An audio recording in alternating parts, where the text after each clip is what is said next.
on that small race, has he actually got that true pace? Green light so far.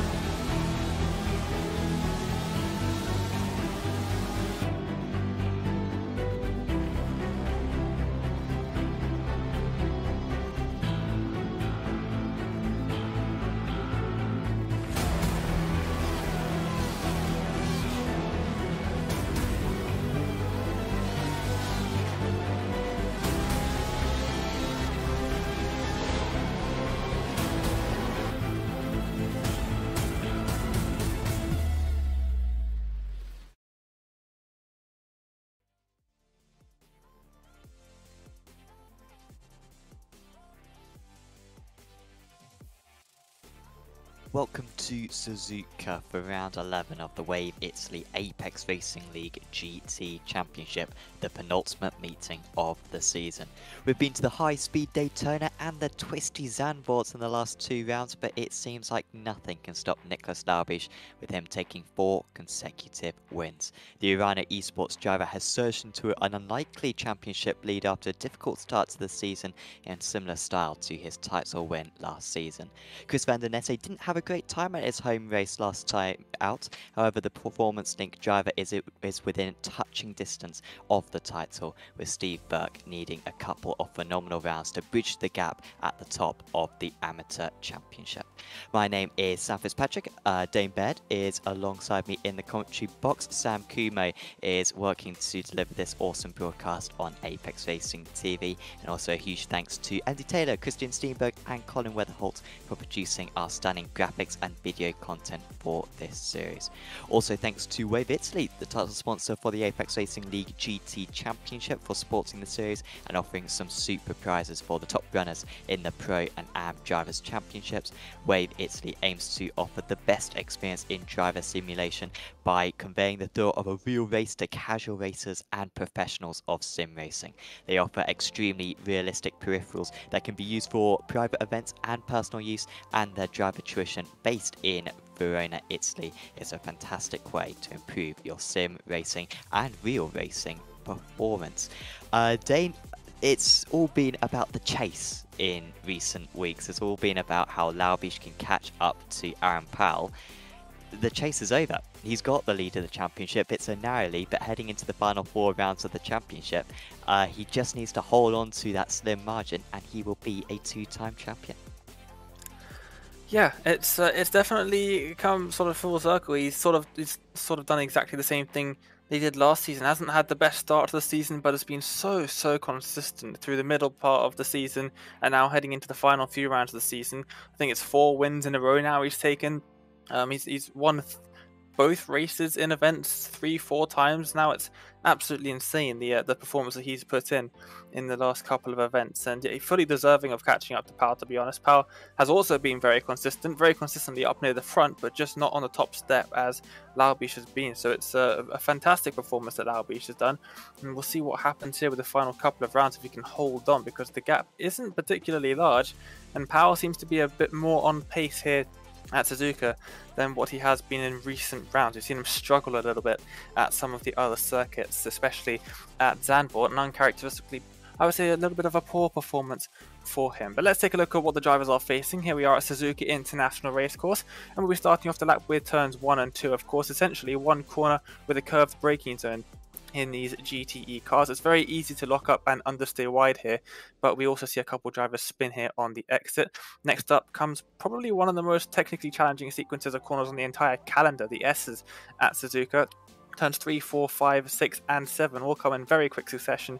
Miss one apex and it can ruin your whole line through that entire section. You can lose 2 seconds by getting the line into turn 3 wrong through that section of the circuit. Out of the S's we have the Degners, quick right at turn 8 followed by a slightly slower third gear right. Not really an overtaking spot, but we often see drivers running a bit wide, getting onto the gravel and ending up in that outside wall. So something to watch out for drivers there. That's one place you definitely do not want to be making a mistake. Turn 10 is a bit of a kink, sort of acts as the braking zone for turn 11. We do see drivers sending it up the inside there, or even around the outside there. If the driver ahead makes a mistake through the Degness, easily flat out through turn 12, the run down towards Spoon Curve. Turn 13, it's a double apex left-hander. The tarmac runoff on the outside, very inviting. It's so easy to understeer off into that, but very easy to get a 1x on the outside of that corner as well.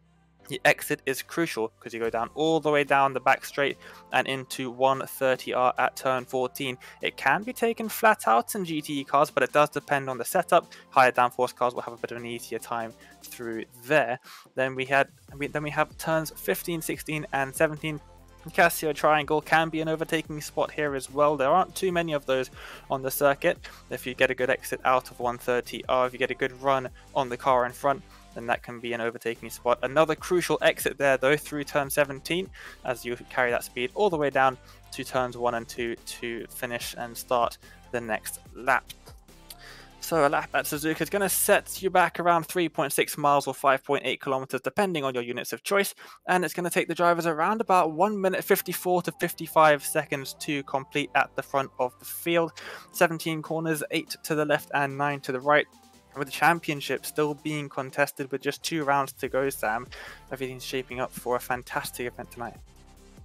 Definitely, and of course all the GTE cars available for the drivers to run. The drivers are encouraged to run the same car throughout the season. If they do decide to change cars at some point, then they get a 50-point penalty, which is fairly sizable. That's about the equivalent of a 3rd position, so that can be quite costly, and you can't drop that penalty anyway. However, maybe just a sign that maybe the Porsche is the car to go to. Then we have had Matt Chambers change to the Porsche for this round, so he's clearly got confidence in it. And you know, with the way that Nicholas Laubich has been going in recent times, I imagine some of the other drivers will have confidence in it. But you know, with week 13 being the case with the new build, maybe some changes to the car, it may just mix things around slightly for the final 2 rounds.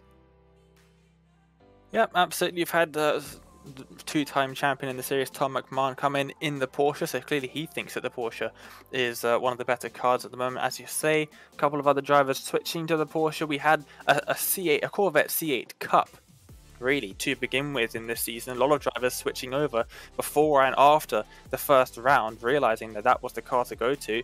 Nicholas Laubich was not one of those. He kept with the Porsche, and it's paid off dividends for him because the Porsche really has been the car to be in for the last few rounds. Some of the circuits just really suiting that car better. Not necessarily that the cars are unequal in the balance of performance, but some circuits just do have a better run for some cars than others due to all sorts of things. We saw the altitude playing an effect at Daytona, of all things. The altitude makes a difference when you have cars with different style of engines. If you've got the naturally aspirated engine or the turbocharged engine, and we saw that happen at Daytona where the Porsche had a bit of an advantage compared to at other circuits. But yeah, live pictures now from qualifying on the screen, Sam, and familiar faces up at the front. Yeah, Tom McMahon at the moment with the strength, and Laubich only down in 4th position, and that's quite a surprise because Laubich has been so dominant in race ones recently. Certainly took the last couple of pole positions, and it's been tricky for anyone to get close to him. And a better qualifying this time for Aaron Powell, who has fallen outside the top 5 in recent times. Even Monza, I think, earlier on the season, I think he qualified down in about 12th position, so it hasn't been his strength. But so far, only 1 position behind Laubich out there. And of course, Laubich with the championship lead at the moment, 8 points clear of Aaron Powell, who was very thankful that he's got such a good drop score. It meant that his poor rounds at Zandvoort could be dropped from his season total, so that is why he's still quite so close despite that very poor last round of the championship. What can Danny Lee do? He crosses the line. Is this going to be an improvement? In fact, it may have just been an outlap because it does not register on our screens. And we tick straight over to the race then.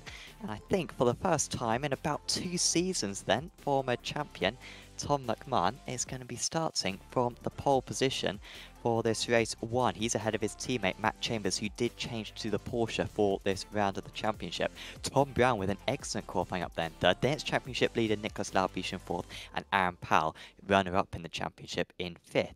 Then it's James Crouch, Emil Vinbo, Danny Lee, Chris Prescott with an excellent qualifying. He's 2nd position at the moment in the amateur championship, so that's the performance that he really needs up there in 9th place overall. Then it's Mark Hutchinson, Callum Gartson, good to see him back, Chris Van Den Ness Vandenesse is the leader in the Amateur Championship, so he's done well to qualify up there in 12th place. Then it's Steve Burke, Dean Powell, Tom Collins, John Tressida, Christian Engelhardt, David Bush, Colin McKenzie, Simon Kress, James Koulibaly, David Gary, Angel Pedrero, and Kevin Kittleman. I believe the bottom 4 of those drivers going to be starting from the pits due to penalties served earlier or penalties earned in the previous round. So quite a different picture, honestly, Dane. And I don't know if it's maybe a little bit of complacency from Laubish. I doubt it is, to be fair. But you know, this is the first time in a while that he hasn't got pole position. He hasn't really come close to pole position, and really that's exactly what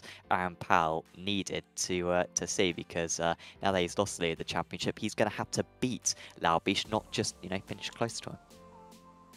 Yeah, it definitely is a good sight for Powell. He'll be starting on the outside in 5th place, whereas Laubish will be, he'll be starting on the inside in 5th place, excuse me. It's the outside on the pace lap where they are at the moment, coming up to 130R, but turn 1 is a right-hander, so the roles will be reversed. Powell will be on the inside of Laubish, but just 1 row back. So there is an opportunity for Powell to get past him into the first couple of corners at the start of this race if you can get a good enough jump. Usually the driver on the outside in 2nd place hasn't had the best of runs into turn 1, so we'll see what happens there. Obviously it was the opposite at Zandvoort last week, where Tom McMahon managed to swoop it around the outside and take the lead, but we'll have to wait and see what happens here. 2 Evo SR cars on the front row, and they're obviously going to be trying to help out their teammate. I wonder if they'll be in comms and telling him when they're going to start. That's always very helpful in these sort of situations. Can get a pretty good jump on Laubish if they do that. Yeah, no, I'm just wondering, I mean, if he really wants to play the games, they could force Chambers to go a little bit slower off the line, and that would maybe allow Powell to get past being on the pole sitter side. So we'll see if those games are played. But it's McMahon back to the top, looking to get another race win here at Suzuka. He holds the field. Now he puts his foot down, and we are away racing. And it's a very even start for the top 2, but excellent start there for Laubish. He's going to be really challenging heading into turn 1 against Tom Brown. In fact, he has just got ahead, and now Brown's having to defend from the other Evo SR car, now just trying to come in behind. Brown slightly boxed in on the inside there, and it's a couple of changes straight away. Laubish now up into 2nd position. He's been able to get underneath Chambers very impressively. Brown is managing to keep in 4th position at the moment as Powell drops back to 6th. So poor start for Aaron Powell after immediately getting past Brown. He's actually dropped back behind Brown and Crouch as well, whilst Laubish moves up into 2nd position. So not a great qualifying there for the German, but a really good start for him. Yeah, absolutely. And Powell, he just sort of left a bit of a gap in front of him when they were coming up towards the green flag, which is a bit odd. I'm not too sure why he would do that. Maybe trying to get a run on the drivers ahead or something like that. But that played a big part in why he's dropped down a position. He has got his teammate of Crouch in front of him though, so I would not be surprised to see those two swap positions sometime soon. Obviously they're trying to get Powell as high up the field as possible. Further back we've got drivers going side by side into the hairpin. They're still not quite single file on this opening lap. It's the 2 Team Lizard Motorsport cars and 2 drivers leading in the AM race at the moment, Prescott and Burke. Prescott has now got ahead of them, and they are once again a single file through here. But a very interesting start, and actually sending it up the inside on his teammates is Burke, and that's a bit of a risky move to be making on the first lap of the race, but obviously feeling that he's getting held up by his teammates a bit. Yeah, he needs to figure this one out, because all this batsman is going to allow Vandenesse into play. Remember, Burke is the one, Prescott's the one who can win the championship still, so you'd expect them to change position as McMahon is having some connection issues here. He's dropping out, but he is back again at the front, but he appears quite in an awkward position, and now they're really holding each other up. So the top 6 cars all right together, and Laubish is going for the lead. Look at Brown with a terrific run on the inside. I think he's going to try to get past Chambers. McMahon going to have to go to the inside, but Laubish gets the inside line. He's super tight on the right there into turn 1, and he is past Tom McMahon in similar fashion to how he got past at Zandvoort as well 1 week ago. Laubish takes the lead from 4th place on the grid, and still Aaron Powell, his championship rival, sits down in 6th. And that's really, really surprising there. I thought McMahon had that one covered, but no, somehow Laubish gets up the inside there, and he's already moving off into the distance. Chambers right on the back of McMahon. It seems like McMahon might even be holding Chambers up. That's something that I don't think we've ever seen before. McMahon, usually one of the fastest drivers in the series. Brown doing a fantastic job to stay up there as well. And then we've got Crouch and Powell, this little train being led by Laubish, and well, soon he's going to be off into the distance, but Powell still down in 6th. That surprises me, especially when McMahon's being put under pressure. With Powell down in 6th, you'd expect him to be let past by his teammate, but maybe that's not what they're thinking. Maybe Crouch is trying to pull him along a little bit. I wonder what's happening with that, but Laubish, you can see, after the first lap, 3 positions up from where he started, up into the lead. Perfect start to the race from him. It's going to be tricky for McMahon to bring that back. Oh, and there's a mistake there. Powell manages to get underneath, but Crouch making one of the most common mistakes at this circuit, dipping a wheel onto the curb, and so often it can just spit you out and cause you to spin around. Fortunately, he's got his teammate now alongside, so you'd hope that him and Hutchinson will sort this out. And Crouch in 8th position. So that was trying to let past Aaron Powell. It was a very creative way to do so, and he is up another plate. So it's Laubish, McMahon and Chambers at the moment at the front. Prescott, Burke and Van Den Nesse top of the amateur drivers. So we see a replay of how this happened to James Crouch. And, well, even GT cars aren't, immune to this, Dane. It's such a common mistake. Yeah, the curbs here at Suzuka are infamous for this on iRacing. If you just drop, because they have a bit of a lip on the edge, they look flat, but they're not. If you can see from some of these camera angles, you can see the curb has a slight lip on the other side of it, and if you're going around that corner at Spoon, where most of the weight of the car is resting on those outside tyres, you end up in a position where you drop a tyre off the edge of it, and it's just going to loop the car straight around. You've got the AstroTurf on the outside of it as well, so even less grip than you'd normally have, and just around it will go. The same thing happens very often on the exit of 130R, which is another place where we see that happening a lot. So we'll have to look out for that, because I reckon that he's not the only person that's going to fall foul to that one here today. Just coming out of the Degners is another place where you can make those mistakes. It's quite an unforgiving circuit, this Suzuka track. So Crouch straight back, trying to bring his way through the order. He's actually got a bit of a poor exit there, and Hutchinson, who had a terrific round at Monza earlier on the season, maybe was just playing into the strengths of that Ford GT, but I think managed to get 2 podiums actually. On that night, certainly got 1 podium in race 1, and he's right on the tail, but he's run a little bit wide now, and he's going to allow Gartson potentially to pass him. Gartson, who was exceptionally quick back at Road America. He's not quite quick enough to get past Hutchinson though on that occasion, but now we might see a bit of side-by-side heading into 130R, and we love to see the cars and the drivers tackle this one. Gartson around the outside, contact between the two of them. Hutchinson just could not get enough steering on, and he stays ahead, fortunately. Not too bad for the two of them, but it is very bad for Chris Van Den Nesse, the amateur championship leader, who has avoided the wall seemingly, but it has dropped him down to 17th position. I think he's just done exactly what we just saw at Spoon Cove with Crouch, but at 130R. Let's see what happens. Has he just dipped the wheel off the edge of the curb? Yes, he has. There it goes. Right around. And it's exactly the same thing that we just saw at Spoon that prior. He's done a fantastic job of keeping that out of the wall, though. Fortunately, he's just lost the leaders in the AM class. Meanwhile, whilst we were looking at this, Emil Vimbo did get past Daniel 8, and since then they have traded positions once more. So Vimbo remains in 7th, Lee in 6th. Powell, just great for him, is starting to pull away from these drivers behind them a little bit. He does have a bit of time to catch up though to Brown in that Indy Autosport car in 4th position. I wonder what the gap is between Laubish and McMahon. As I say, that's 7/10 of a second, so he's not pulling away as much as I thought he would be. Potentially just holding off and letting the tyres cool down a bit. This Japanese tarmac that they have here at Suzuka is very slippery, and the tyres overheat quite quickly. Yes, definitely, and on that last lap, they actually matched one another to 100th of a second.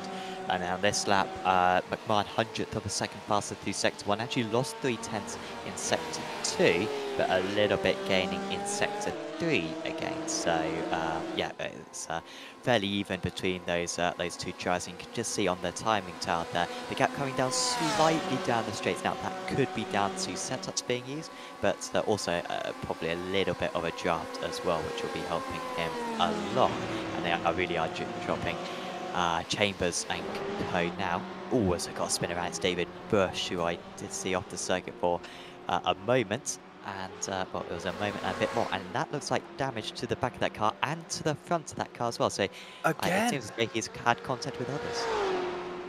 Was it not David Bush that had the exact same damage to his car at Zandvoort last week? I'm pretty sure it was.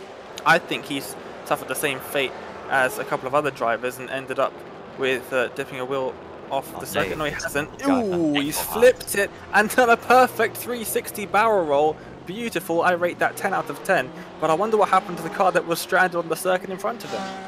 Yeah, I think it was Engelhardt. It certainly looked like his livery. Oh no, and then we've got this mess. And Engelhardt trying to get out of the way. Then there's contact. Well, that could have been worse. That was Gary storming through, and the other driver was Koulibaly, who had to get on the brakes. So Engelhardt, I think, trying his best to get out of the way, but it's not a wide circuit here at Suzuka. And yeah, we'll need to get a faster power on that one. 25-minute race one, of course. 40-minute race two with a reverse grid. 17 cars reverse for race two tonight. And that will be 40 minutes. And in both races, the drivers do get a faster pass. So if you have a collision, you can hop back into the pits and get that damage fixed. And the drivers certainly took advantage of that last time out at Zandvoort, as we got Burke off in the gravel. Now, how has he ended up there? That certainly seems like contact, or maybe he's dipped a wheel on the grass and corner injury. I think luckily he hasn't lost any pace in the AM standings at the moment. Let's see, on the curb, on the grass, that's what it did it. And around he goes, didn't go too far off the circuit, stayed in the gravel, didn't end up in the wall on the outside. So that's great, and he came up just ahead of Conor McKenzie in that Ford behind him, so he didn't lose out on any AM positions. However, he did lose out to Dean Powell in 12th place for Pineapple Grips, not Aaron Powell, who is in 5th place and not catching Brown, it must be said. Yeah, Powell looked stronger in qualifying than normal, but yeah, not having the pace at the moment. Did nearly win at Japan in the past. I think he lost on the last lap to McMahon at Okayama a couple of seasons ago. Don't think that's any connection whatsoever. I'm trying to draw the dots to pick him up here, but yeah, I'm not quite sure what his record here at Suzuka is in this championship, Powell, but it's not going too well for him at the moment on a night that he really needed to at least steady the boat and keep himself in with a chance heading into the final round of the championship. However, I always say it's race 2 where you get the big divide in points. Race 1 is all well and good, but race 2 can go very well for you, or it can go very poorly for you. And well, recently at least Darby just had a fair amount of luck in the race 2, so maybe his luck will be up this time round as Chambers runs wide and Brown is right on his tail now. Now, last time out, Dane, as well, could see an overtake here, or he is looking up the inside, but not quite enough there. Last time out we saw, I think it was Chambers on that occasion as well, holding up a driver in order to allow Powell to catch up and maybe have an attack on them. Could this be the same thing happening here? Yep, definitely. We've seen it time and time again. I think McMahon was doing the same thing at Road America, maybe, I think I remember. But yeah, the Evo SR guys very supportive of Powell, and yeah, they are trying everything that is legally in their power to gain positions for Aaron, and yeah, I don't think that Chambers would think twice about holding someone up so that Powell could get by. Very close to the grass there on exit. That's a little bit entry even. A little bit risky there from Powell, but you can see there, looking to the inside, has held him up so much that Powell's had to check up to not slam into the back of Brown. So Chambers doing a fantastic job in defense there, but actually caught Powell out a little bit, and he's actually lost out a bit of time from that. But he is now actually very close, only 0.4 of a second behind Brown. So I reckon maybe on this lap somewhere a bit later, obviously not close enough to make a move into turns 1 or 2. Possibly a little bit later into the lap, maybe back into that Casio triangle, you might see something happen here between Powell and Brown. But all the while that these two are battling, they're allowing teammate Tom McMahon and, of course, Nicholas Laubich off into the distance. Chambers is a bit wide there through turn 6, but recovers that quite nicely and doesn't lose too much time. And of course, if Powell could get past Brown, McMahon and Chambers could slow down to let him pass. So this overtake for Powell, whilst it's for 4th position, it could actually be for 2nd position. Now, of course, McMahon and Chambers would have the power to potentially gift Powell 3rd position, As Vinbo spun off in the background, and has he avoided Croucher? No, Hutchinson has made contact, so Hutchinson was right behind, and unfortunately, I think he may have hit the wall in avoidance as, Mackenzie off the track as well, recently overtaken by Van den Nesse, but that's made things worse for him, and but we've got another driver having an exciting spin and avoiding the walls. Here it was for Vinbo, running a little bit too wide now. That's onto the gravel, that's not even on the artificial grass, and you can see the contact there for Crouch. So actually Hutchinson was alright. I thought he had a bit more of a problem. He did highlight red, did have to go off the circuit, and then took completely unrelated Mackenzie running it in too deep into the second deck. Yeah, that could have ended a lot worse for Vinbo there, and a couple of other drivers that caught up to him whilst he was blocking half of the circuit as well. But very lucky for everybody, and good reactions for some of the drivers that they didn't end up doing worse. That's Hutchinson, the only other forward on the circuit, other than the one that we were just looking at. So I think he's done the same thing that we saw a bit earlier, dipping a wheel off the outside of the curb and around that forward GT went. So yeah, you can see the tyre marks came from that area as well. So looks like that's exactly what's happened to him. I told you to look out for it. We've seen it a couple of times, 3 times now already in this race, and it's only 14 minutes in. We still have over 10 minutes left to go. McMahon's jumping back slightly from now, which must be said. 3/10 he's dropped back over the last few laps. This battle between Chambers, Brown and Powell not really changed too much, although Powell may be slightly closer than he was on the last time by. As we've got Collins off, so all going off the Team Lizard. Burke with a mistake earlier on at the hairpin. Collins now with the mistake at turn 1, and that does at least give Hutchinson back one of those positions. Reverse grid of 17 for race 2, at least I believe. And so that is where you want to be within 17 cars reverse for race 2. So currently it would be Gary on pole position. He's got a bit of a gap actually back to Crest, Koulibaly. I don't think any of those drivers are going to have the pace to be able to catch up by the end of the race. So just needs to keep it clean there, Gary, who did start from the pits actually in race 1. Doesn't have a pit lane start to serve though in race 2. So that would be a legitimate pole position for him, should he be able to get it. And of course Hutchinson would be the highest placed pro driver at the moment as we move into the final 10 minutes of this race 1 at Suzuka, an all-important round of the championship, of course. And still, Chambers just getting away a little bit now, opening up that gap to Brannan. I almost feel like this distance here, Dane, I think it's actually Chambers helping Brown because he's giving him a slipstream. He needs to hold him up through the corners and not kind of keep this distance away, because it doesn't look like he's slowing him down too much. Instead, he's kind of just dragging him along, if anything.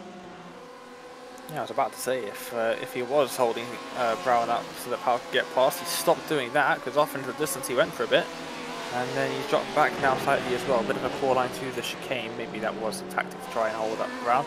That is so close between Brown and Powell there. Through turns 1 and 2. Garton's just got ahead of Crouch in the background. Garton moving up the field slightly there. And into the S's. Yep, there's no chance that Crouch comes back from that one through the S's here. I thought for a second he was going to try to prove me wrong. They almost went around the outside of turn 6, but nothing happening there. Garton actually extremely loose through the left-hander there, swapping the rotation of the car out of the right-hander into the left-hander. Got very loose there, had a bit of a slide going on. It's one of my least favourite corners on the circuit, is that part of the circuit, because most cars just stay absolutely not happening when you try and make the car change direction like that. Yeah, it is incredibly tricky part. And as are many of these corners, still my favourite circuit in the world. Let us know in the chat what your thoughts are, even if they're negative. It'd be interesting to hear how someone could possibly think that of this amazing of track here in Japan. Of course, this is the penultimate round of the championship, but do not fret. There are, of course, many other races happening or hosted by Apex Racing League on every night of the week. So on Mondays, we've got a new Master Cup Championship starting up in 3 weeks' time. On Tuesdays, it is GT3s. Wednesdays, Radicals. Thursdays will be the new Top Own Car Championship. Fridays we'll have the Porsche Cup Championship, as this is getting very close now. in the battle for third, fourth and fifth, and I think Chambers holding up Brown slightly, and now Brown going from defense against Powell to attack here, and he's trying to go down the inside, but the front stretch narrows quite significantly there, really holding him up. They're boxed in. We've got some smoke just ahead as well, with I think Laubish making a slight mistake out in the lead, but still it is Chambers ahead of Brown, ahead of Powell, but Laubish did make a mistake there, hunts the smoke, but he didn't make a big enough mistake to lose the lead to McMahon, so remarkably no changes out of the top 5 there. Tell you what, you got very, very close. Something massive happened in the background. I can't believe I actually saw that happen in the background of that shot involving Van den Esse and Berg. Those two at the beginning of the S's, turn 3 out of turn 2. Big smoke up in the background. But Laubish, the gap between himself and McMahon went down to 1.4 seconds. 0.14 seconds even. 1.5 tenths of a second as they entered the S's. So it looked like a massive mistake there from Laubish. He lost over a second to McMahon. So McMahon really right on the back of him, almost sent it up the inside into the S's, but I don't think that would have been the smartest move, especially considering Laubish seems to be able to overtake someone on will. It looks like McMahon was defending the inside at the start of the race, and Laubish still managed to find a way through, just like at Zandvoort. It looked like it was impossible to overtake, and somehow Laubish made his way through, and again at Daytona too, so he just seems to have a way with overtaking. So I think last lap move is the best bet for McMahon to try and get ahead and stay ahead by the end of the race. Powell still not quite able to get past Brown, but he got very close there at turn 2. He did, and it'd be great to see a replay of that incident involving Van den Esse and Burke. Van den Esse still on his way, only 2 positions down on Prescott at the moment. Van den Esse with I think about a 45-point lead heading into this round of the championship. However, he does have a good drop score, does Van den Esse, so even if he scores very poorly at one of these final 2 meetings, he can drop that score and make one of his other scores count, which is at the moment counting. So this is how it happened then. So that's Burke just ahead of Van den Esse, and there goes Burke round, and Van den Esse does an excellent job there, because that was 50-50 which way that car was going to go. Yeah, and he avoided the grass as well, which was huge, because if he touches that grass, around that BMW will go. So a fantastic avoidance skills there from Van den Esse, and unfortunate for Steve Burke, sending up a massive plume of smoke that I could see from halfway across the circuit. Laubish extending his gap to McMahon a little bit through the first sector. That Porsche for Arana eSports really looking very nice indeed. Seems to just have pace everywhere, and that's a mistake from McMahon, running a little bit deep into the hairpin. He's lost a couple more tenths there with 4.5 minutes left to go. I don't know about you, Sam, but I don't think McMahon really stands too much of a chance. I think Laubish has been fantastic so far in this race, and only making one very uncharacteristic mistake. We very rarely see him making mistakes. He's usually on it the entire event. Yeah, it doesn't seem like he's got the pace to overtake, unless, of course, as you say, he makes maybe another mistake like he did a moment ago. But yeah, one mistake is rare for him, because meeting 2 mistakes in a 25-minute sprint with a little bit of a cushion as well. Highly unlikely. I'm sure he's actually driving extremely focused now to the end of the event, headed into this round with an 8-point advantage. If it ended like this, the gap would be up to about 20 points, but we wait to see what McMahon and Chambers are going to do, whether they'll slow to a halt at the Casio Triangle on the last lap in order to lap past Powell, or whether they will just keep their positions, assuming that Powell isn't able to get past Brown on that last lap. Powell dropping back slightly. Lee's now right with those gyros up there in 6th place. Lee always stronger in the races than in qualifying, which was not the case when he made his debut in the series. Was totally the other way round, but hence why his nickname became Daniel True Lee, which is hilarious. And but yeah, very far from that anymore. He's very much a racer, and yeah, is right on the tail of Aaron Powell, so he needs to make sure, Powell, that this doesn't get any worse for him. Along course, we're still trying to gain whatever places he can. These 3 a little bit more spread out than what they've been on the most part, and with 3 laps to go, little change seems to be coming anytime soon. Yeah, but it does seem that they're struggling a little bit to make the overtakes happen here. Turns 1 and 2 is pretty challenging to make something happen, especially with Chambers here. Ooh, Has he avoided the wall is my question. It looks like he has. I don't see any wing damage on the back, which is usually the first thing that seems to get damaged on these cars. But has he just looped it heading into that second apex? He's not gone on the curb on the outside. On the inside, oh, it's just over-rotated through the middle of the corner. Maybe he tapped the curb a little bit, but that's a bit of an odd one. It just sort of looped itself as he hit the apex. And that is, I believe, 2 points he will drop there from 9 to 10. Seeing they had 45 points to make up heading into this round, he really could have done with those 2 points. And now Vandenesse, despite a mistake of his own in the early stages, despite being out-qualified as well, looks like he's not going to lose too many points, only a couple, and along with, of course, having a higher starting position for race 2. So that really could have gone a different way from the perspective of Prescott. So Brown very close to the back of Chambers heading into the Casio triangle. Chambers able to pull away, and now it's actually Powell who's a bit closer, but still there is no change coming. Lee still sitting a little bit further back, another half second behind the second place in the championship at the moment. And Powell getting very used to this circumstance. We do know that Suzuka is a track possible to overtake, but I think you're right. What you said earlier on, Dane, it is very difficult, at least tonight, to make the moves as Burke moves past Mackenzie. Good job there, as Powell has got past Brown finally. But has he? No, it's a great defence there from Powell, able to stay ahead. Brown, sorry, now there's almost contact between the two of them. Powell is trying everything, but that's just held him up on the exit, and now he's going to have to defend from Danny Lee. Ooh, Lee getting a bit loose there on the brakes. But he doesn't care about the championship fight that's going on. He just wants to gain as many positions as possible. So for him, Powell in front of him battling for the championship means nothing. He's going to try and get ahead of him anyway. But yeah, that looked to be the best opportunity for Powell there, getting ahead of Brown, and unfortunately just couldn't hold on to it. Now we'll see if McMahon and Chambers decide to gift Brown a second position. As McMahon very close to Laubish there at the end. Through 130R, he could send it into Casio Triangle now.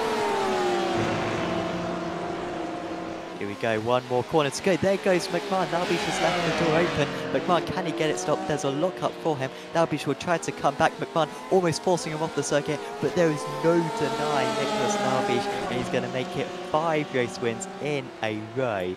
And that is a fantastic end to the race. McMahon takes second place, Chambers in third, and Powell finishes in a disappointing 5th position right there. That last lap could have gone better for him, but Laubish with another mistake, and wow, nearly gave up the race win, but brilliant race craft, as we've seen throughout the season, to hold on to the lead. Prescott wins in the amateur category ahead of Chris Vandenesse, and does chip away a couple of points in the championship lead with just 3 races to go in the championship now.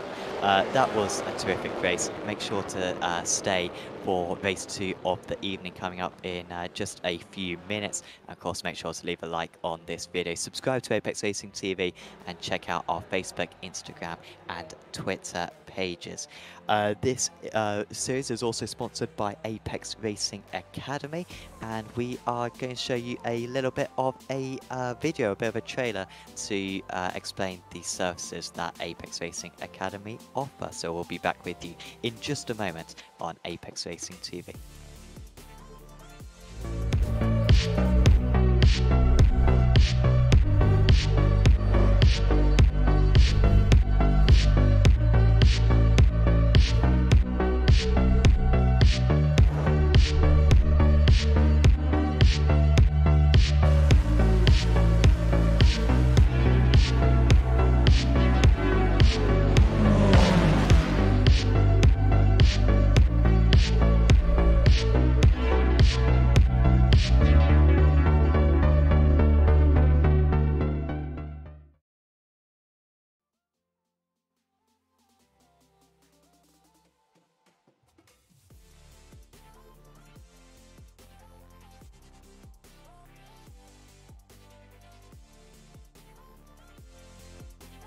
welcome back to the Wave Italy Apex Racing League GT Championship.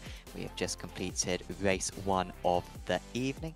I think we can take you through your final results then for race 1 of the evening. And it was Nicholas Laubish who was able to take the spoils, but only just ahead of Tom McMahon. Then a string of British drivers there doing the country very proud. Matt Chambers there in 3rd position ahead of Tom Brown. Danny Lee was in 5th position, and that is an interesting omission because it seems like Aaron Powell has dropped down the order, not serving a slowdown penalty, I imagine, at the end of the race. So Lee in 5th, Gartson in 6th, Crouch, Powell rounding out the top 8. Then Prescott was top of the amateurs ahead of Van der Nesse. Emil Vinbo was in 11th place. Him and Hutchinson will be looking very good for race 2. Burke, McKenzie and Collins were in 13th, 14th and 15th. There is Aaron Powell, seemingly with about a 35-second penalty, it seems, at the end there. And that is huge for the championship because, wow, this could be his drop score potentially, even though he will be starting on the front row for race 2. Then are Simon Kress, Pedrero Koulibaly, Chester Bush, Gary Engelhardt and Kittelman. Just before we talk about of course, race 2 coming up in a moment, of course, you were seeing a trailer for Apex Racing Academy just before we came back live. Apex Racing Academy, of course, offering over 29 data packs for setups, track guides. It's integrated with virtual racing school, and also there's weekly group coaching sessions. So if you want all of that stuff designed by some of the best drivers in iRacing, specializing in their chosen cars, then do certainly visit apexracingac.com. We all use it at Apex Racing TV, and it is a surefire way to improve your performance on iRacing. Wow, that I wasn't expecting that, Dane. I can only imagine. We had a cut across the grass right at the end there for Aaron Powell, or maybe he didn't serve another slowdown at some point, and he's leaked a good 20 points with that mistake. Yep, yeah, he has, and that's not great for his championship hopes, is it? With 3 races left at this point, he is starting on the front row for race number 2, though. I doubt that was on his mind at all when he finished that race. Of course, it's not like he slowed down and waited to finish at the back of or in the middle of the field to get that reverse grid. Yeah, pretty unfortunate stuff for him. It does give him a pretty good opportunity to take the race win in race 2, though. Unfortunately for him, it's not going to get him any extra points because I'm pretty sure Nicholas Laubish is going to be right up there at the end of the race again. It's 40 minutes long, and he has just been so impressive throughout the entire season in those race 2 situations, getting through the traffic. And he's been very good at racing here at Suzuka in race number 1 already, just with Tom McMahon and a couple of other drivers at the start of the race. So I'm really interested to see what he can do heading into the second race, starting all the way back in 17th, of course. I just would like to say, by the way, that final corner of the final chicane on the final lap defense against Tom McMahon was superb. He basically just let him past and then took a faster line through the corner and came back out in front. It was fantastic stuff from him. Yeah, I thought he was a goner. I was thinking, why aren't you covering the inside line? But so much confidence in his own talents, and despite McMahon racing very hard there, nothing to lose, of course, for him. Laubish just, you know, when he needs to get his elbows out, he manages to always win out on those 50-50 battles. It's been possibly his most important and most impressive characteristic throughout this season. This series, of course, is also sponsored by Wave Italy, the title sponsor for this championship. And a huge thanks to them for supporting the series and offering some amazing prizes for the top runners in the Pro and Am Drivers Championships. Wave Italy providing some of the most comprehensive driver simulator coaching in the world, along with designing their own wheels and pedals in order to recreate the real-life driving experience. And by visiting waveitaly.com, you can have a look at their fantastic driver base in Verona and check some and gain some insight into the process of designing their peripherals. Wave Italy are are providing this season's Pro Driver Champion with a choice of the Wave Impetus Imola or Wave Impetus Monza Sim pedals in a colour of their choice, whilst the Amateur Driver Champion gets an amazing prize, a half day of coaching at the Wave Italy Professional Training Centre at Verona. And you viewers can get a 5% discount on Wave Italy products by visiting waveitaly.com and using the code APEXRACING5 at checkout. That is with a capital A. So the grid for this race, the top 17 from race 1 are inverted, and that means that it's Simon Kress on the pole position ahead of Aaron Powell, who will be the overwhelming favourite for this race to victory, and he really needs to win this race too in order to keep his championship alive. Then it's Tom Collins, Colin McKenzie, Steve Burke, Mark Hutchinson, Emil Vinbo, Chris Van Den Nesse, Chris Prescott and Dean Powell rounding out your top 10. Of course, race 1 winner Nicholas Dalby starting down in 17th place, and of course keep an eye out on Van Den Nesse and Prescott, top 2 in the Amateur Championship, starting in 8th and 9th positions. Yeah, I mean, I think it's got an easy choice this time, Dane, for Aaron Powell. You willing to make a rogue choice and go for anyone else for the race win? Despite them starting in 17th, I really am finding it. I'm struggling to pick anyone other than Albish at this point, to be honest, because he's just been so good in these race 2 situations. But I guess starting on the front row of the grid, you have to give it to Powell. I think you got to give him a chance. And there's a lot of teammates of his, the Evo SR cars, between him and Laubish. We'll see what they can do to try and help his cause. But I think I'm going to give it to Powell on this occasion. But I think Laubish still is in with a shot. Yeah, never underestimate him. 5 race wins in a row. Can he make it 6? Kress is starting from the pole position here. He holds a little bit further than McMahon did last time, in fact holding it for a very long time, and that is a superb jump for him. And immediately it's put Powell on the back foot because Collins is trying to attack. McKenzie is looking strong on the outside. Also look out for the 4 GT of Hutchinson down the middle at the moment. But it's Kress who leads it to 1.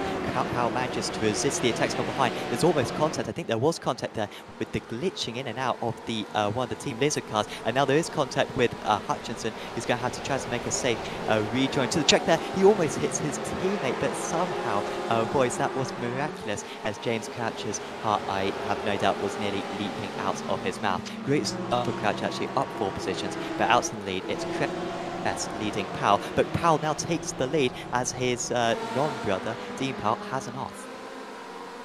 Yeah, I panicked for a second there, seeing Powell's name dropping down the order, but it wasn't Aaron Powell, it was Dean Powell. Unfortunate for him. Hutchinson off the circuit again. Terrible start to the race for him. He's, yeah, it's really awful there. I wonder why he's off this time. Looks like McMahon fighting with Danny Lee, as off in the background of that shot is Emil Vinbo off at the hairpin. I wonder what's happened to him as he rejoins in essentially what is last place, with Pedrero out actually in last, but I believe he had a pit lane start to serve today. Yes, he did in race number 2. And that's huge. A couple of drivers off there, McKenzie and Collins into the outside barrier at Spoon. Collins started all the way up in 3rd position as well. I think Collins had a good start. He may have been the one who's glitching in and out, or that may have been his teammate Burke. I'm not 100% sure. But yeah, very bad news for him. After all of that, means that Laubish is up to 6th position. He's up 11 places, and he's going to be up 12, I think, by the end of lap 1, because Van Den Nesse is going to be overwhelmed. Van Den Nesse actually with damage on that car, so this could be a long race for him, albeit he is very experienced in the ways of defence. As yeah, McMahon not making the same progress through, albeit still not a bad start for him, as it's really all kicking off. Laubish now ahead of Gartzen, and of course ahead of Van Den Nesse as well, so up to 5th position now, and he's only lost 3 seconds on that first lap to the race leader, as Kress continues to drop down the order. He's just had Crouch overtaking him, Crouch up 8 positions himself. Yeah, I think it's only really a matter of time now before Laubish gets past him, trying to go all the way around the outside at what I believe is Dunlop at turn 7, all the way around the outside, and Garton wants to have a go as well, side by side into the dead. There's a bit of a lock up there for Kress, and that's an invitation for Garton. Really cuts the nose off there of Garton. Kress obviously not expecting him to be right behind him. Now Gardner, a little bit of pressure from Van der Nesse, who's also under pressure from Chris Prescott. Ooh, a little bit of a tap there between the two drivers in that AM Championship battle fight. Burke doing a fantastic job, up in second at the moment. But that's P1 in AM, so he's got a bit of a gap to Cress, who's second in AM as well, so great start to the race for him. Now he's in fourth position though. What can he do to try and get past Crouch? He's not the easiest person to get past. Yeah, especially seeing as he's got motivation to keep him past it. The motivation to help his teammate out, along of course with wanting to get a good result, because it could be an either SR 1-2 should he be able to keep him behind, along with passing Burke up ahead as well. McMahon dropping behind Lee, so yeah, McMahon really being left behind at the moment is the two-time champion, up 5 places. So once again, not a bad start for him, but yeah, just not making the same progress as Koulibaly gets a little bit of a tap up the rear, and I think that's 4 positions lost in very quick succession. Shame for Vinbo on that first lap, because he would have been up in the top 10 right now, actually, had it not been for that off into the hairpin that the front starting pro drivers, of course, in this race too. As we've seen Dean Powell, who also would have been near the front, actually, lots of if buts and maybes, but he went off at the S's on that one. He's also on the comeback up to 18th position now. So after a couple of laps of this race, it's Powell leading Burke, leading Crouch, Laubich 3rd position in the pros, 4th position overall, and then of course Burke, as has become a bit customary honestly in these race 2s, performing really well, top of the amateurs. Cress and Van der Nesse in 2nd and 3rd, albeit Cress dropping down the order fairly quickly.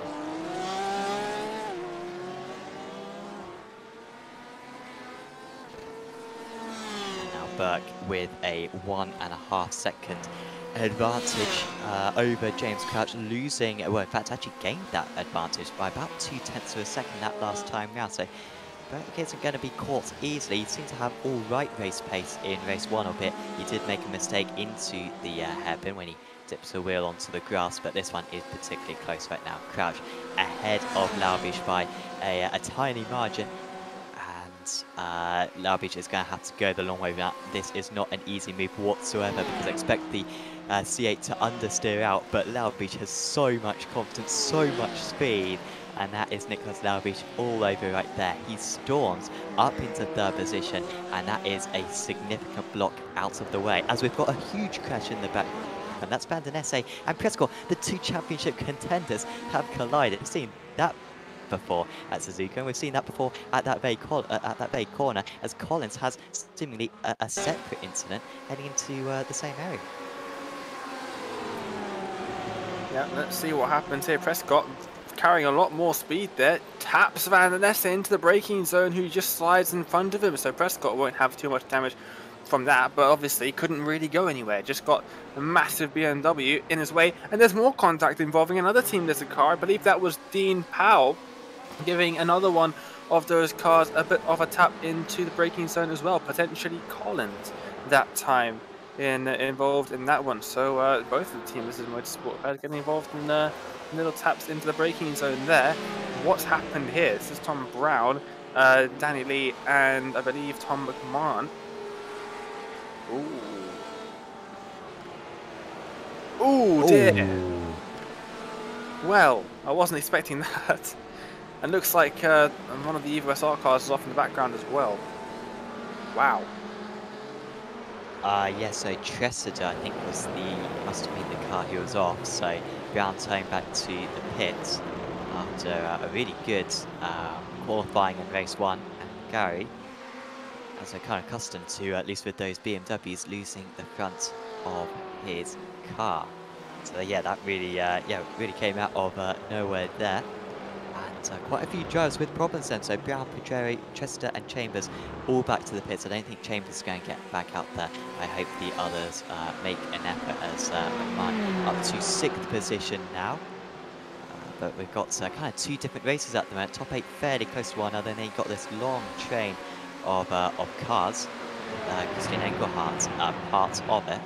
It's got Van der Nesse just in front of him, and you know, whilst it's bad news for Van der Nesse that he was, you know, hit off, great news for him it was Prescott, so he can, you know, submit a protest after the race and say, I want this man to get 5 penalty points in the pit lane starts, and well, at least from that view, he may have a case.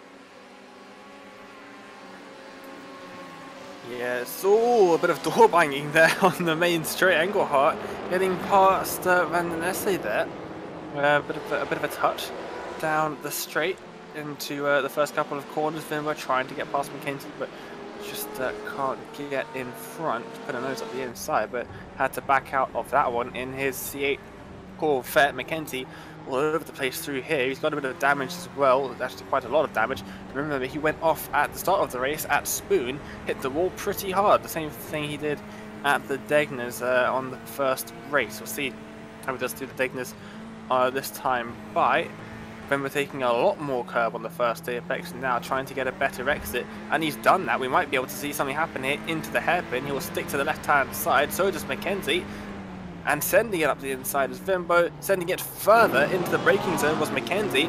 Runs out wide, and Vimbo has made up that position. Mackenzie trying to get a better run out through 12, but Vimbo has the inside line. I don't think that's going anywhere. As Laubich has got past Burke, by the way, for second position. They were very close to one another. Oh, mistake there from Vimbo. He's dipped a wheel onto the grass. And, well, race 1 it was on corner exit that he dipped a wheel onto the gravel. This time it's corner entry onto the grass, and Vimbo having a horrid time in this race too at the moment, and he's got more overtakes to make. But here we are with the second position then. Laubich ahead of Burke, and interesting that Burke is fighting this one quite so much. Of course, Laubich was able to get past, I think, going into Spoon. Burke getting the toe into Casio Triangle. He's trying to come back, but even McMahon wasn't able to pass Laubich earlier on, and Burke not being able to do it either there. Crouch having to defend really hard against an inspired Callum Gartson. He's got a great chance at a podium if he keeps up this form. Gartson up 7 positions from his race start, most of them made after lap 1, and he's really hounding the back of James Crouch's Corvette C8. But Laubich, with no one stopping him at the moment, is now just 3 seconds off the race lead with no cars in between. 30 minutes to go. Yeah, and like you say, half an hour still left in this race. Laubich is almost definitely going to catch up to Powell, and if he catches up to Powell, I think Powell stands no chance really with the way that Laubich has been throughout this event so far at Suzuka. And I think I might have been right about Laubich. I couldn't count him out for it because he's just been so impressive in race 2s across this season, proving once again why he is on top of the championship, because in these race 2 situations he is just on it, and he's got past the entire field other than the driver in first place in 10 minutes. Nobody else on the circuit has quite achieved that, so yeah, he really does deserve to be on top of the championship standings, and we'll see if how long it takes is, I think, a more appropriate thing. How long it takes for him to catch up to Powell, because I think it's almost a certainty at this point. And new viewers to the championship may be thinking, well, hang on, Laubich is, you know, gone from 16th to 2nd here in 10 minutes. You're saying how good he is. He dominated race 1. Why isn't he in the lead of the championship? Well, earlier on in the season, it really wasn't this story whatsoever. I mean, Laubich was very quick last season, the fastest driver last season as well. It was an inspired start to the season for Aaron Powell, who managed to put in a fantastic run of performances, as I think Gartson was trying to get past Crouch there. It looked fairly close. Seems like Crouch has kept that position. But yeah, Powell was absolutely phenomenal earlier on in the season. If anything, it looked like it would be himself maybe pulling away and taking the title. And you know, rounds like Mosport, for example, he was just legitimately faster than Laubich. But ever since Silverstone, really, I think round 5 of the championship, Laubich has seemingly had the pace advantage, and apart from a couple of iffy races and maybe not arriving at 1 or 2 races, Laubich, he has just been able to reel in that gap. And yeah, really is looking in a very strong spot at the moment, as Gartson is looking to finally get past Crouch. This battle has been going on for most of this race, and I think it will continue for most of the rest of the race as well. Gartson having to take the long route round there, and he is finally past, but he's going to have to pull some defensive shapes in order to hold on, I imagine. Yeah, and just going back to Laowi for a second, since race 5, he has won every single race, except for the round. Well, he's won in every single round, except for the round he didn't attend. That's the only time he hasn't won since round 5. To put that into perspective, we're now in round 11 of the championship, so that's pretty impressive stuff from Laowi. He's absolutely dominated in this second and thirds of the season. He's really done a fantastic job. Got a bit of a train for me here for some of the AM drivers, Engelhardt, Van der Nesse and Mackenzie. They've got Bush behind as well in his BMW, a couple BMWs in this train. And ooh, look at the speed that Mackenzie's able to pull there. Has to back out of that one because there's no ways that Van der Nesse was going to see him in time. He's almost fully focused on Engelhardt in front, who gets a bit over the curbs coming out of the final corner there. We'll have to wait and see if anyone can try and make anything happen in towards turns 1 and 2. Mackenzie doesn't need to look in the mirrors, as you can see. It's just gone behind the straps there. Is a little bit of a move up the inside for Van der Nesse, but Engelhardt defending well. It's fairly rubbish driving a car like Mackenzie right now with the damage that he's got, because you're losing so much time down the straight. I mean, he's losing best part of half a second, it looks like, down these long straights. It's probably costing him about a second a lap, and it does take the fun out of it, honestly. But at least he's still in a battle, and by driving very well and by the 2 drivers ahead battling, he's somehow being able to keep up with it at the moment. And of course it would cost him more time to trundle down the very long pit lane here at Suzuka and take his faster pair, which would instantly fix his damage. And a mistake there from Van der Nesse, and Mackenzie is able to sweep ahead. So Van der Nesse couldn't get past Engelhardt, and now he has dropped back. However, the moment we get back onto one of these straights, Van der Nesse should have the advantage. He has got damage himself, Van der Nesse, but at least when we were riding on board, it looked like he had a hell of a lot more straight line speed. Oh, there's some smoke up ahead. Oh, I wonder who that's from. Whoever it is, see the total got back going again, because I don't see them anywhere. But lots of smoke on the exit of Spoon, potentially a spin, maybe a massive lockup. It might have been Dean Powell, who's just gone out through 130R. Bit of a move up the inside there for Van der Nesse at 130R, but can't quite make that work. And Garton up into the podium spots. He just got past Burke. Excellent stuff. So he was able to hold off Crouch, and yeah, said it fairly early on that you know, Garton was looking quick to get a podium, but to think he'd be in the podium positions quite this quick. And the man who was, well, I think may have won actually at Road America, doing very well once again. Van der Nesse into the pit. Now. What is going on here? Is that a drive? No, he couldn't have got a penalty already, could he, Van der Nesse? I'm trying to look through the incidents at the moment. Yes, he has. He's got 18. So the drives are limited to 16 incidents. Once you get to 16, you get a drive-through penalty. And Van der Nesse has picked it up, and that's only 16 minutes into the race. He's got to be careful that he doesn't pick up another one, which he will do if he gets 24 incidents. So another poor evening really for, well, at least poor race 2 for Chris Van der Nesse. Similar story as last week. Yep, not having luck on his side, it seems, in this latter stage of the championship. Mackenzie with a pretty broken up Ford GT there, trying to make something happen with Koulibaly in front of him. But and actually he has just got past Koulibaly, who was in front of him. Look at that! Look at that! The gap between Powell and Laowish, it's almost nothing. The two of them. Look how much Laowish has been gaining. A 10th in Sector 1, half a 10th in Sector 2. Lost a bit of time in Sector 3, but barely anything, or 100th of a second. Gained 2.5 tenths in Sector 4. Sector 5 was pretty much even, and then again 1.5 tenths in Sector 6. So Laowish catching at a massive rate there to Powell. You can see the gap closing in Although, as I say that, Sector 1 is in Powell's favour. Powell slightly gaining around about just under a tenth of a second there to Laubish, and we'll keep track of that because this is nearing halfway race distance, and Laubish is almost already caught up to Powell. And if he only had to defend for 5 minutes, I think Powell would fancy his chances, get his or defend hard, you know, not allow him pass, defend the inside line whenever he can, and job done. But 20 minutes to keep behind Laubish is a huge ask, because you know even McMahon hasn't been able to keep behind Laubish for more than a lap in each of the last 2 meetings, despite the fact that you know that was Zandvoort last time that you know Laubish was able to overtake McMahon within a lap, and that's the tightest circuit we visit all season. So well, really looking like an impossible task right now for the Evo SR driver, but he is sure to try his best. I was talking earlier on about the various league that Apex Racing leagues offer, by the way. SPS Scott's just moved up to 9th place.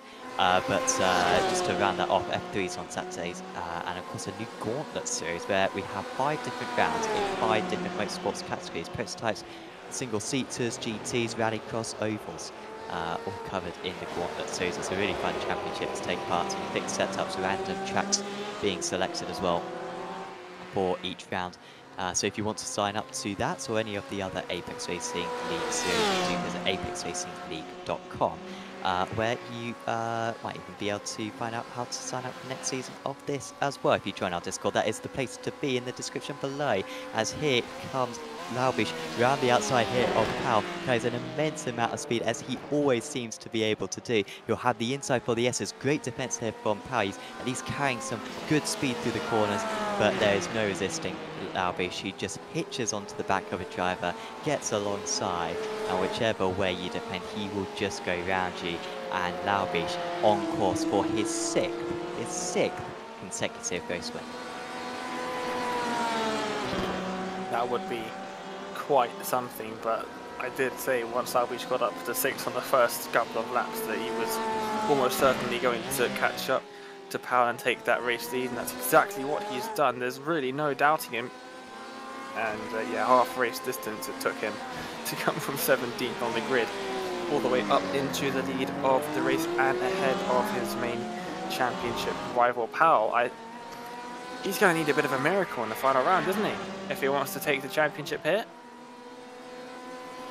Yeah, he's. I mean, I'm trying to do the sums in my head right now, but we're talking about Laubish would need to like not finish one of the races, and considering that you get a faster pair in this series, that comes down to like a connection problem, which has been has decided championships in the past. The ARLTC championship did deny a driver, I think in season 2 of that one, because of a connection failure, denied a driver the title.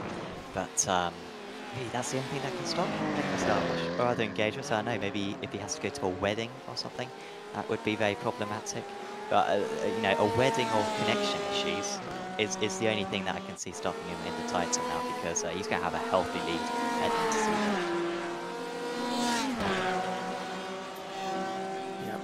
season. Yeah, it's not looking very good for Powell's championship chances now, is it? Crouch trying to get past Burke, has got ahead into the braking zone and has got all the way around him, has he? Almost.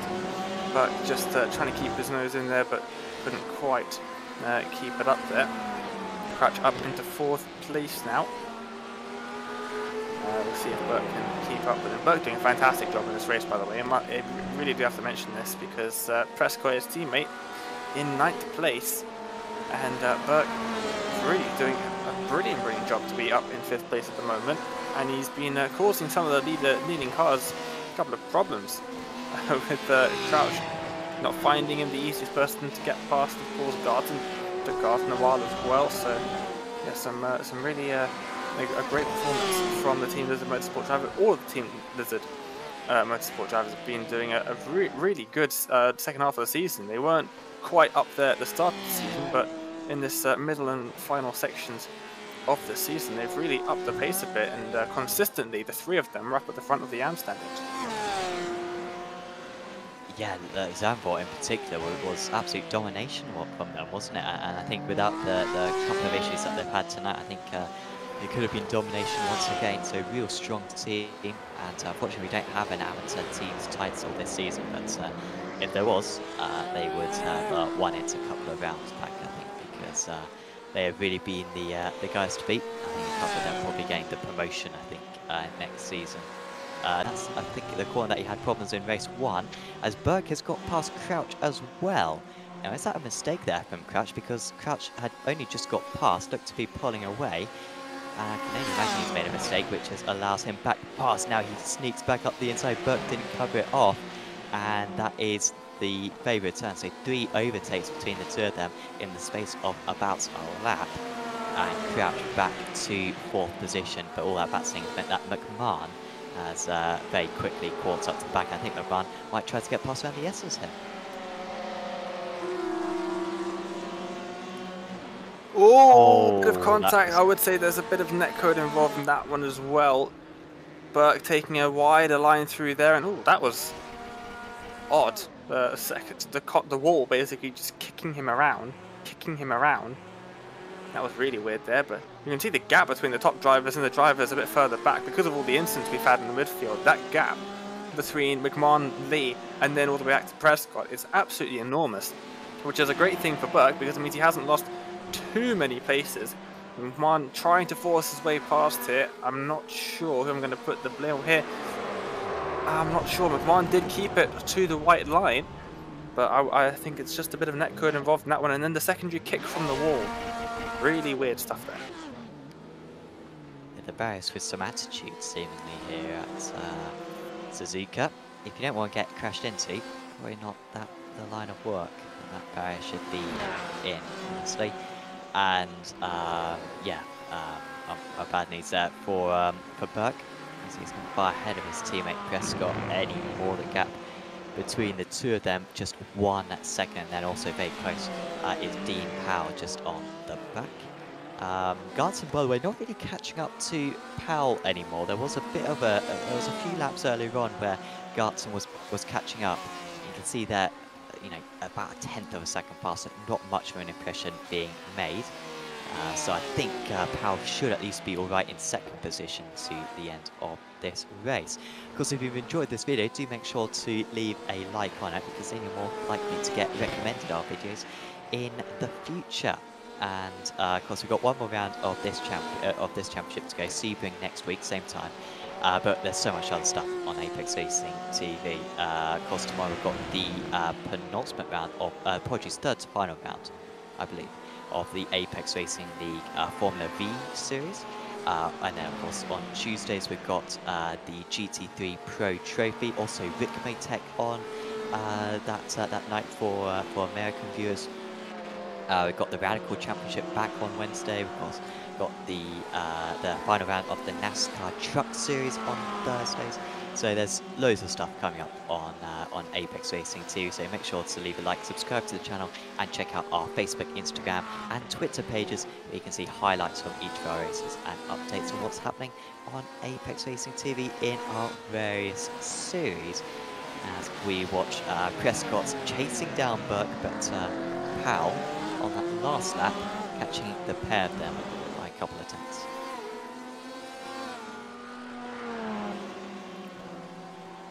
Yep, and both Powells in the top 10 at the moment. Very unfortunate for Aaron Powell though, because all that carnage right at the start really did allow Laubish to catch up. More positions than he otherwise would have. I wonder if Laubish would have still been leading by now if a couple of those cars were still in his way. I really think he would be though, because yeah, he's just been fantastic at getting through traffic, despite seemingly everybody else on the circuit finding it difficult to overtake on this circuit. We'll see if Tom McMahon finds it difficult to overtake his teammate Crouch, and he backs out of it into turns 1 and 2.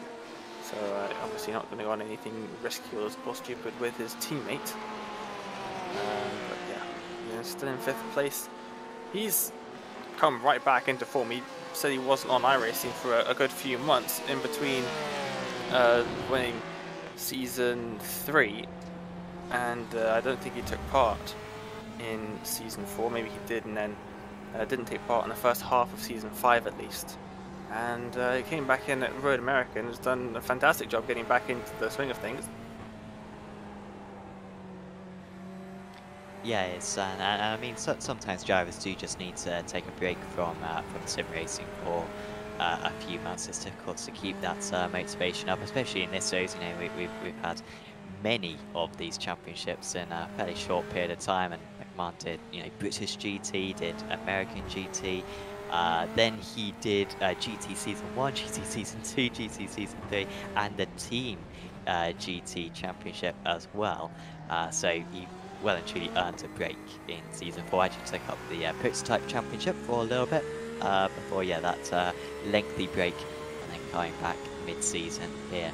And well, hopefully we see him back next championship as well, because him being able to put in a full season campaign would undoubtedly be near the front by the end of the championship, because this is where he won his Season 2 championship, I believe. Fortunately, it ended in fairly disappointing circumstances for him, because he was leading the race 2, I believe. I think he was on course for a double race victory, but then had a wheel connection failure through the S's. In fact, apologies, I think it was a VR failure, and he just went straight on and unfortunately had to stop in the gravel trap. So I think he was going for his 10th win in 16 races.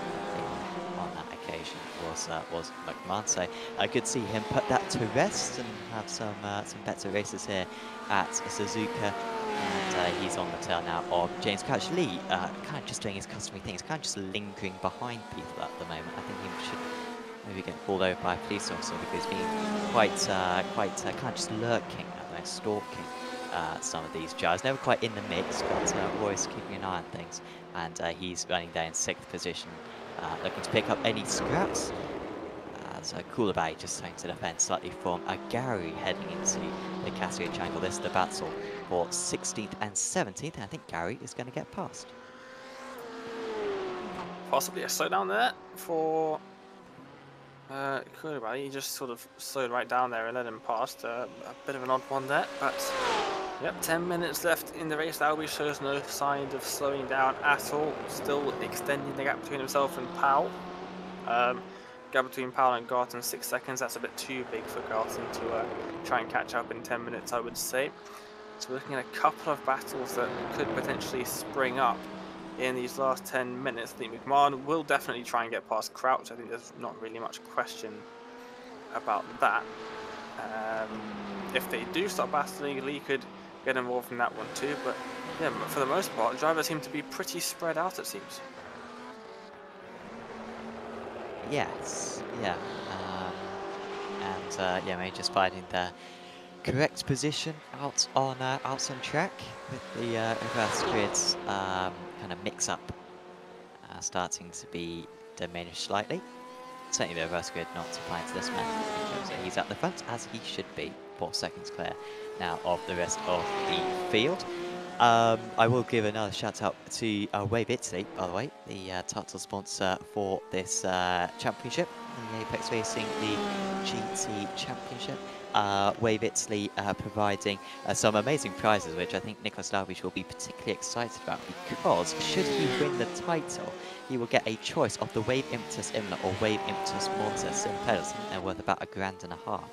Are those pedals, so an amazing prize there for Nicholas. Not sure what his current peripherals are like, but well, I recommend he doesn't buy any soon, at least for another week or so, in case he gets them, because there aren't really much better peripherals available. And of course, it's also looking very good at the moment for Chris van der Nesse to take the Amateur Championship. He's in 14th position, and Chris, for that, would get a half day of coaching at the Wave Italy training centre in Verona, which is an amazing prize. So yeah, if he's looking to get any driver tuition in the next week, again, hold back, Chris, and yeah, have a trip for yourself down to Italy. That would be yeah, an amazing journey for him. So yeah, he's looking very good. Thanks once again to Wave Italy for providing those amazing prizes. Of course, Wave Italy producing fantastic peripherals and of course driver coaching. Do make sure to check out waveitaly.com or more details on that. Crutch versus McMahon. McMahon very close now, 0.4 of a second back. This battle seemingly is all up for grabs. There's no team orders at play. Garton, though, just ahead. Maybe having a poor lap a couple of laps ago, because Garton was fairly close to Powell for a while, but now he's only just ahead of these drivers. It was a decent lap there for Garton, so it's not a sustaining injury, problem like if he's running out of fuel or anything. It just seemed to be a mistake a couple of laps ago, and yeah, that gap only 2 seconds now. And Garton with a little bit of a sluggish first sector here as well, so they are catching up, but probably not enough time remaining. So it seems like Dean Powell has had a problem. No, he's had to have another pit lane start, I think. Yeah, drafting. Yeah, and that's going to send him down well out the top 10 now. He'll reach the pit exit. Yep, it was just a drive-through penalty for him, so unfortunate for him. Will he come out in front of Van den Este? Yes, he will. Make his way through turn 1 and back out onto the circuit with 6 minutes to go. It is getting quite dark, actually, out on the circuit. You can see the lights starting to affect off the track surface. So you're really starting to see the light levels decrease. We're reaching 6:05 in Japanese time, or in sim time. It's not actually 6:05 in Japan at the moment. But yeah, these drivers are starting to have to use the headlights. You can see they're much more visible on the screen now. Getting onto the grass again in these Corvettes. They seem to always tap the grass on the way into 130R. I would never go near that grass. I'd stay well clear of it, considering what it can do at some other corners. Yeah, that's pushing it very hard there. Might offer you a little bit more speed, you know. It's allows you to go slightly easier flat through 130R, but I can see in some of the mistakes we've seen tonight, yeah, very brave from a few of these drivers. I believe sunset is maybe like 6:25. So yeah, it is just getting darker and darker, and the drivers do love these conditions to race in. When we've had issues with servers in the past where Race 2 has been at night, Motegi, I remember a couple of seasons, or last season I believe, Joe said, oh, bring that back, even though it wasn't scheduled. And Zolder, which was an absolute disaster because Zolder has no lights and is tricky enough to get around anyway. Visibility dreadful for the drivers when that server was wrong. And but still, the drivers are saying, yeah, night race at Zolder every other week, up for it. So I'm sure the drivers will be appreciating using their headlights right now.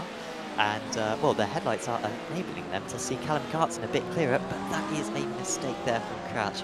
And he was making some good progress, but he's just run wide and given up a couple of tenths. Yep, and he's almost at his teammate past as well. But, yeah, unfortunate for him, and that gap a little bit too big now. I think 4 minutes or 3.5 minutes left in the race. I'm not too sure if he'll be able to catch that back up. That might have just been his opportunity lost. Lee closing the gap to these two a little bit in the last couple of laps. He's lurking still, but he's lurking a little bit closer.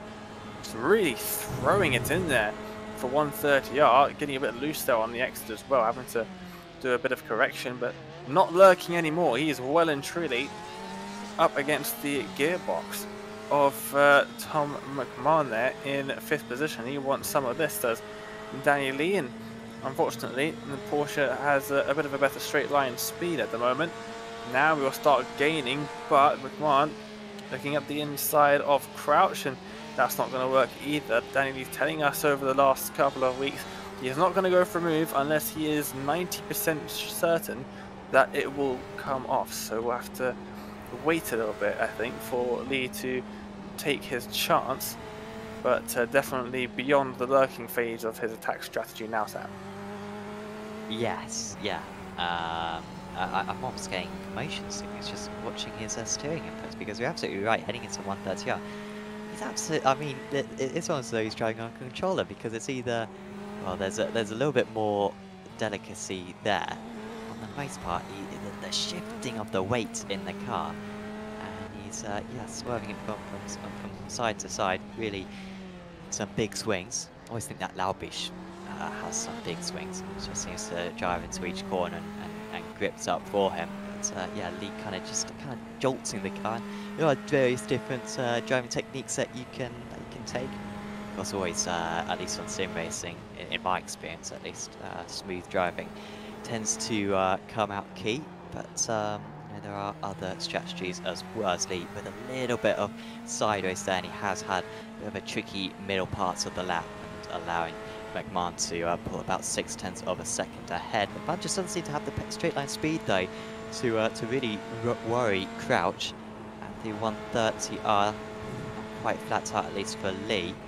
McMahon isn't able to get close enough into Cassie Chunkle. Makes up a huge chunk though on the brakes. Doesn't quite get it stopped as he wanted to. He did miss the apex slightly, but well, at least that seems to be a strength of Lee there. But again, just a little bit raggedy at the moment for Lee. Running wide on the exit, and it compromises his speed down the straight.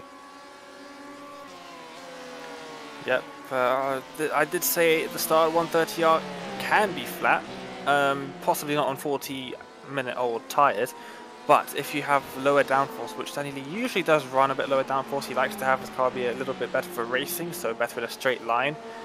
Yeah, it's definitely not going to be flat then. A little bit of a lift, probably not a tap of the brakes that's just going to slow them down way too much and too heavily, but a little bit of a lift into the corner will do them nicely. And I think this might even be, it is, the final lap of the race, possibly. I have no idea where Laubish is on track at the moment, but there's only 20 seconds left. He's coming through turn 12 in towards Spoon, so this is the final lap of the race, and look at the gap between himself and Powell, 7.6 seconds. How could anyone ever doubt it? I will say that Andy Thompson in the chat did call this one, so it was always going to happen. But I honestly thought Powell would run away with this one. I was totally wrong. Thought Powell would get into the lead nice and early, pull out a gap, and yeah, sure, Laubish second or third, have a good battle with, say, Crouch, for example. But yeah, be nowhere near Powell. But boy, was I wrong. And he's continued to prove us wrong. And getting a double in any ARL league is very impressive.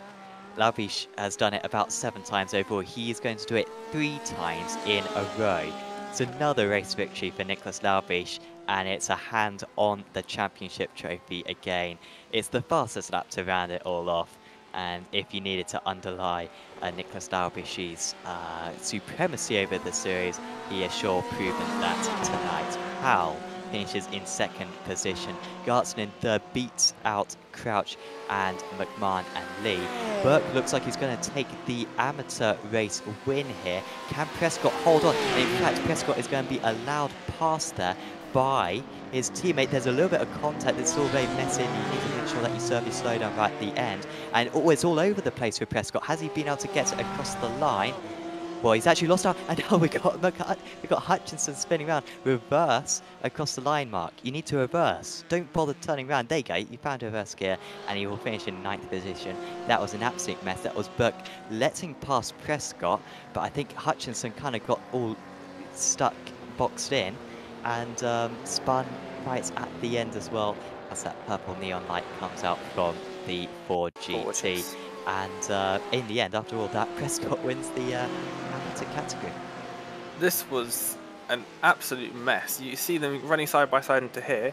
Now here, contact, and Prescott, I'm not too sure what's happened there. He's got up on the curb, got all loose. Or is he? No, he's just weaving back and forth. And then has to avoid Hutchinson, who just loops it there. And that purple neon light, I must say, is very nice. Indeed, it lights up the back of the car. Awesome stuff on the back of the Ford GT at night. I've actually never noticed that before, so I've learned something new in this broadcast. But yeah, not too sure what was going on there. And I always find it weird with iRacing and iRacing circuits is that the flag man is at the start line, not at the finish line. And so the checkered flag's being waved about 100, 200 meters up the road from where the finish line is, which is a bit weird. It always confuses me when I'm finishing races. Have I actually finished the race? Same thing happens at Spa Endurance, actually.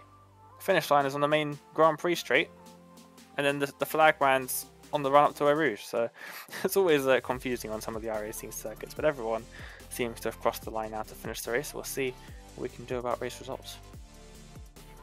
Yeah, and I mean, Spa Endurance in particular, that is an absolute pain for that one, because it's confusing enough where the race starts and where the race ends. To add that factor in as well. So Laubich 8 seconds clear of Aaron Powell, so he goes from 17th to 1st, and again, that's 6 race wins in a row. Insane. I mean, Tom McMahon had a couple of fairly dominant seasons, but McMahon tended to just, you know, take in those race 1 victories and then kind of do all right and occasionally get, you know, a double, maybe a couple a season. Laubich is just eating them up for breakfast at the moment. Great racecraft and great pace. Powell in 2nd position. Looks as though into the final round of the championship it's going to be, I think, about a 40-point advantage for Laubich. He hasn't got really any drop score because he missed a round earlier on the season, so he doesn't need to turn up and he does need to finish both races. But it's an overwhelming advantage for the German driver to take his 2nd Apex Racing League title. Gartzen with an amazing drive, great pace for him up there in 3rd place. James Crouch, Tom McMahon not able to get past his teammate in the end, and Danny Lee rounding out the top 6. Chris Prescott was top of the amateurs, however he did make contact with Chris van der Nesse, who I'm sure will take the opportunity to protest him, and so we wait to see what the stewards give as a penalty if he does receive a penalty there. It, for the time being, however, was a 1-2 for Team Lizard in that category. Simon Kress was in 9th position. There was Tom Collins, David Bush, Chris van der Nesse, Colin McKenzie, David Gary. Now, Mark Hutchinson must have got a post-race penalty there, because I imagine he spun, picked up a 2x, and therefore went over the instant limit. And so he gets demoted down to 15th position. So, you know, he did reverse across the line, but unfortunately, yeah, that is going to be a penalty for him. Dean Powell's in 16th place. Then it was James Koulibaly, Angel Pedrero, Christian Engelhardt, Emil Vinbo was 15 laps down long, and then even further back was Brownchester.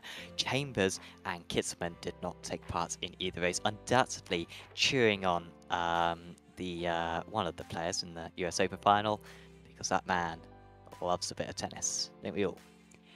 So we are going to have a chat with a few of our drivers, and I'm going to be fairly selfish here and just immediately drag up our 2-time race winner, Nicholas Laubich, and 6th consecutive winner now. Nicholas, I think 4 was a record.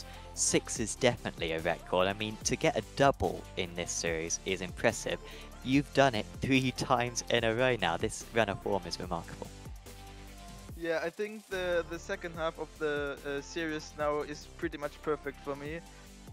And also this race was extremely good for me.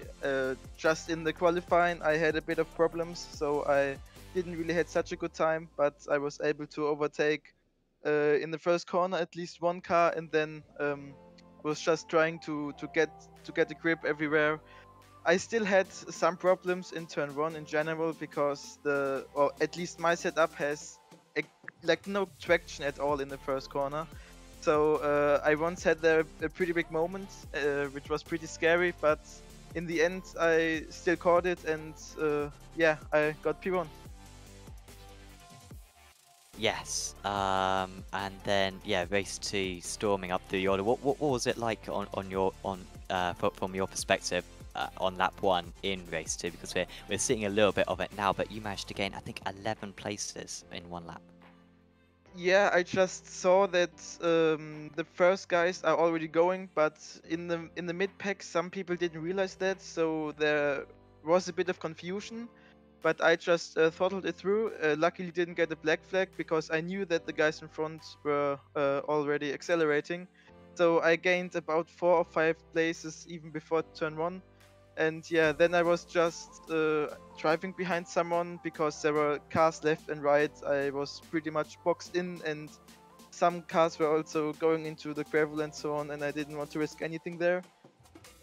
Yeah, and I think in the first lap then I was P5 already, which was incredible. I haven't even noticed that.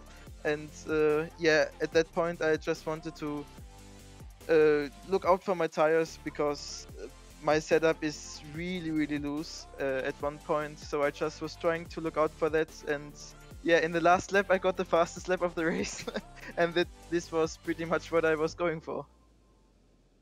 In race 2, and of course particularly at the end of race 1, you really showed your great racecraft skills. Is that an attribute that you kind of think is quite strong for yourself? Is that something that you knew that you did very well heading into this season, or are you quite surprised just how many wheel-to-wheel battles you've come out on top in this season? I mean, I really don't want to know how many hours I was in this in iRacing already, so I think I have a lot of experience there, and I really know how wide the car is and so on. I'm driving this car for 3 years now, and I'm basically only driving this car, so I feel extremely confident with it, and I know the limits. I know when the car is on the outside, how far I can push him to the outside, and I think all of this just comes with time, and also you, of course, yeah, have to learn stuff, and yeah, just with time it gets better and better. Scarily for the drivers in the next round, last season I seem to remember you were very dominant at Sebring as well. I think you may have got both race wins. Are you just as confident round there, you think, this season as you were last season?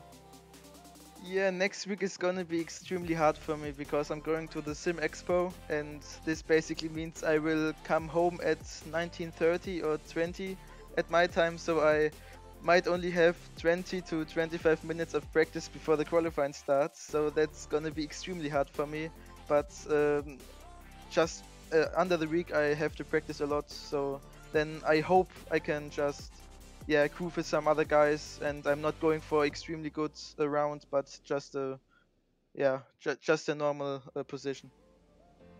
Definitely. Well, I was saying earlier on how the only thing that can deny you next week is like an internet failure, or like being obliged to go to a wedding. Hopefully the traffic is all right so you can head back, get back home nice and quickly. Is there anyone you'd like to give a shout out to, Nicholas? Yeah, of course to Rado and all our sponsors, HKM, Huawei and Heineken Media, and of course to Bobo, who spotted me for this race. Awesome. Well, thanks for having a chat with us, Nicholas, and congratulations on the 2 wins tonight. Nicholas Darvish there, as I've said a few times, double race winner this evening, and championship leader heading into Sebring, the season finale, round 12, next week. Dane, who would you like to have a chat with now? Well, we've only got a couple of drivers here. We usually have a couple more than that, but I think I'm going to take Callum Garton into the commentary booth now, because he has finished 3rd place in this second race, and he joins us now. Callum, can you hear us? I can. How are you guys? Oh, we're pretty good. I think you must be as well, after 3rd place in this second race here today at Suzuka. You had to work your way through the pack to get up to 3rd in this one. Talk us through your race.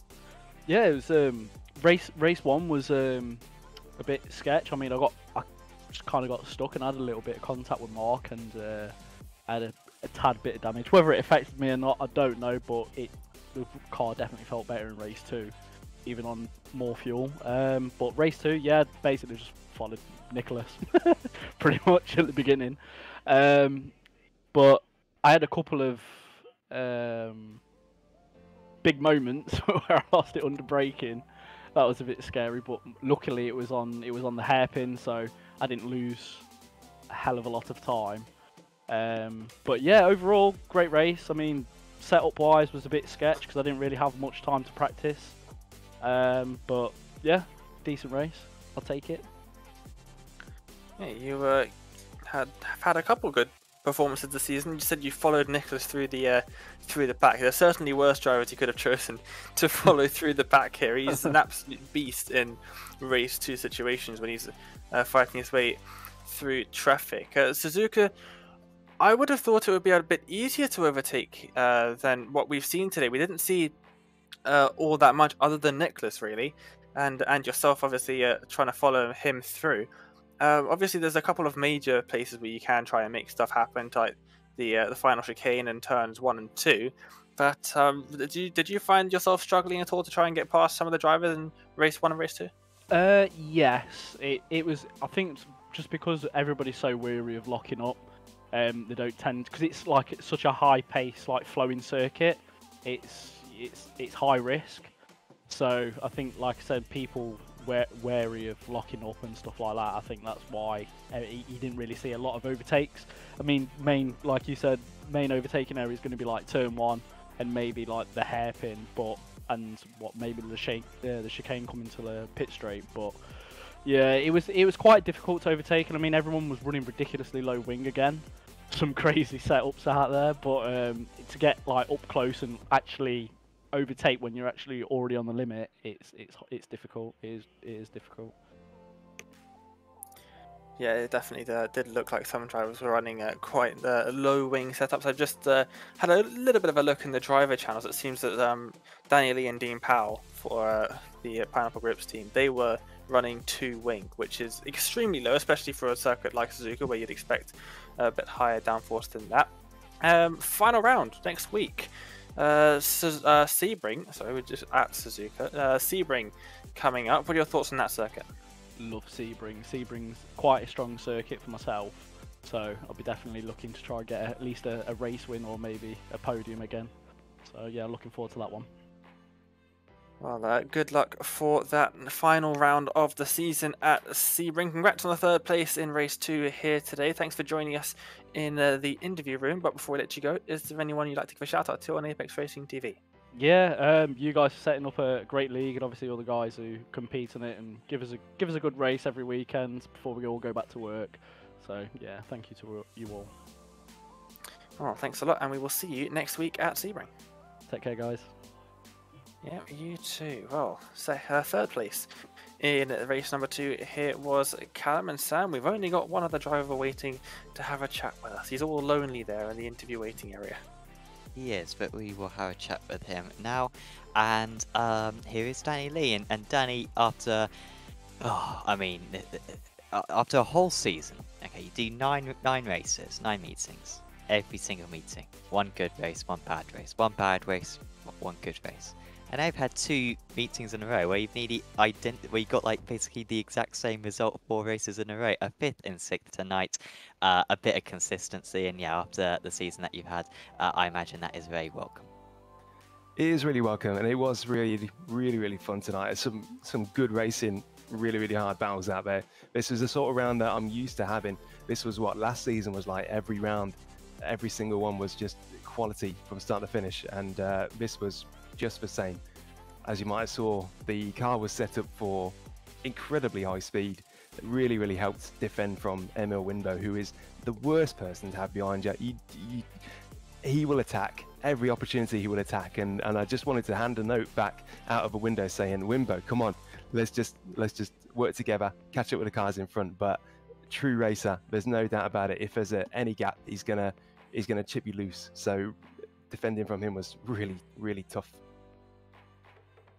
Yes, yeah, so that was in race 1, which you ended up finishing in 5th position. Then race 2, you seem to have really good pace up there. I mean, you started down 13th place, had to make up a few places near the start, but you seem to be coming at, that kind of pack of drivers ahead of you, Crouch and McMahon and co.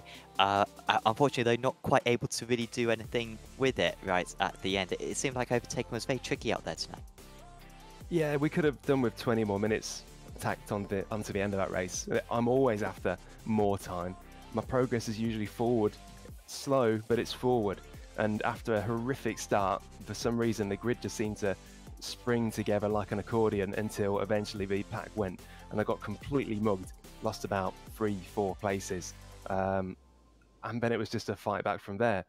Like I say, 20 more minutes and we would have seen a resolution from that, a proper fight. And McMahon managed to keep on the tail of him, but if I was driving at 99% consistency, he was driving at 100%. And slowly, the toe was broken. Despite the difference in straight line speed, I couldn't get close enough to do a serious attack. But again, the racing that there was there between us was was great. It's the sort of thing you show up for. Of course, you were runner-up to McMahon a couple of seasons ago. What do you think? Anything has changed in that time with you two driving? I mean, do you think Tom has got a little bit faster, maybe lost a little bit of pace? Do you think you've improved at all? Do you kind of notice any difference now in your battles compared to a few months back? There might be a little bit of rust there from where I'm sitting, but you know, like if he's been out of the game for a little while and he's coming back in, I don't think the results would be any different. I think he would still win over the course of a season, definitely. I don't think there's much that would change there. Would have been cool to see him drive from the start of the season. Would have caused trouble for some of the really top enders. But again, I think it's going to help the Evo teams that he's here because he's so quick and he can be he can be wherever he needs to be. And with Crouch needing him to sort of defend, I know that they're going to throw the kitchen sink now to essentially keep that third place. And as a team, they've got it right. If I had that much of a problem with it, I'd team up myself. But it just makes the fight even more entertaining. But I've got to sort of fight outnumbered and try and capture that third place. But it's going to be really tough now. I think James Crouch has got it done and dusted. Well, best of luck for making up those points, Danny. Is there anyone you'd like to give shouts out to? Thanks to the grid for the good fights. Tom Brown, Emma Wimbo. I forget, there's quite a few that came to fight with along the way, but thanks to the grid for some great racing. Thanks to you guys for the league and the broadcast. Do such a great job. And thanks to everybody viewing. Awesome. Well, thanks for having a chat with us, Danny. And we will see you back in 1 week's time for the season finale. See you then. Thank you. Danny Lee there with a 5th and 6th place finish. Might be his second best meeting of the season. That's certainly one of his best. And getting close to that kind of best of the rest spots this season in 3rd position overall. Really looking to claim that one, but yeah, it does look like he may just fall a little bit short. I am just trying to get the points sorted out actually, so I can reveal what the gaps are going into the final round of the championship. But the final round of the championship is Sebring, of course, next time out. Dana, I'm not sure if you caught that one last season, but Lao Beach was so good around there. It's not necessarily a circuit we associate with Porsche either, because it's quite a bumpy circuit, which might be a bit of a weakness for the 911. And yet, he was so good around there last time out. So, hopefully we have a tight championship. But if it's not a tight championship, it'd be good to see Lao Beach round off what has been an amazing couple of seasons. Yeah, the Sebring is a circuit that I absolutely love. It was one of the first circuits I had to learn when I got iRacing. Most of the circuits that I'd seen other people race and stuff like that, but Sebring was the first one I bought and came into completely fresh and had to learn myself. But Sebring, it's just such a fantastic circuit, and I really do enjoy driving and watching races there, because we often do see drivers sending it up the inside into the hairpin, into Sunset, down the back straight into turn 1, all sorts of different places where you can have drivers making some overtakes happen, which is always nice to see on the broadcast. But yeah, next Sunday we wrap up the season at one of my favourite circuits on the calendar and all of iRacing, really. I think it's going to be fun. I think it's definitely going to be a fantastic race. As always, we always get them in the Waverley Apex Racing League GT Championship. I cannot wait. I think Lao Beach is going to be I think he's going to be a bit more cautious than maybe he's been in the last couple of rounds, where he's really been sending it on people. Like he was saying in the interview, he needs to just not really risk anything. He has the lead now fairly comfortably, but his drop score is 0, so if he doesn't finish the race, he loses all of his points. That is the one disadvantage that he has, that Aaron Powell has a slight advantage with in that regard. So it's going to be an interesting final round. We're going to have our work cut out for us if Lao Beach does end up having some issues trying to calculate the points on the fly, Sam. Yeah, well, I'm going to leave that to you and Andy Thompson for that one, because I won't be able to do that next week. But maybe I'll be able to send some messages in on the YouTube chat, so let you know the calculations. I can let you know what the calculations is at the moment, because heading into the final round of the championship, Laubish is at the top by 50 points over Aaron Palin. Just for a reference, a win I think is 70 points in this series.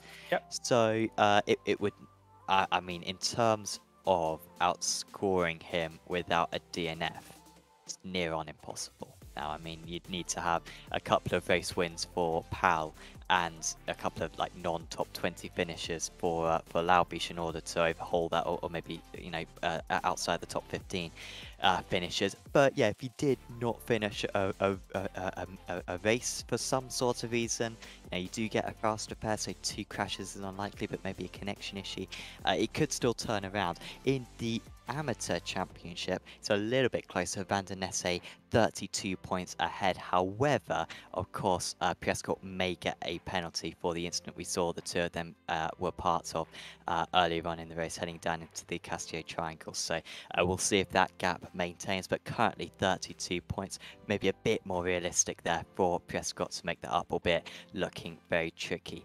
And also in the Teams Championship, it is EVSR with a comfortable advantage ahead of Pineapple Grits, but with Team Lizard Drone so well, they might get runner-up in the Teams Championship, so maybe keep an eye out on that one next week. Of course, that will be the final round of the Championship next week, same time, of course, on Apex Racing TV. Of course, if you've enjoyed this video, please do leave a like on it and subscribe to our YouTube channel. Also check out our Instagram, Facebook, and Twitter pages as well, so you can see updates of everything that's happening on Apex Racing TV. Of course, there's plenty more action coming up in the near future, ranging from, you know, single seaters, Pritz types, rallycross, ovals as well, for also European and American time zone broadcasts. So yeah, do make sure to follow the channel. Huge thanks to Virtual Racing School, to Apex Racing Academy, and to SDK Gaming for sponsoring this series, and of course a huge thanks as well to the title sponsor for this championship, Wave Italy. Do make sure to go to waveitaly.com in order to get yourself some awesome sim racing peripherals, along with getting some real-life driver tuition as well. But for now, from myself, Sam Fitzpatrick, from Dane Baird, and from Sam Kumo, we are going to say goodbye, and we'll see you back next week for the season finale at Sebring. See you then.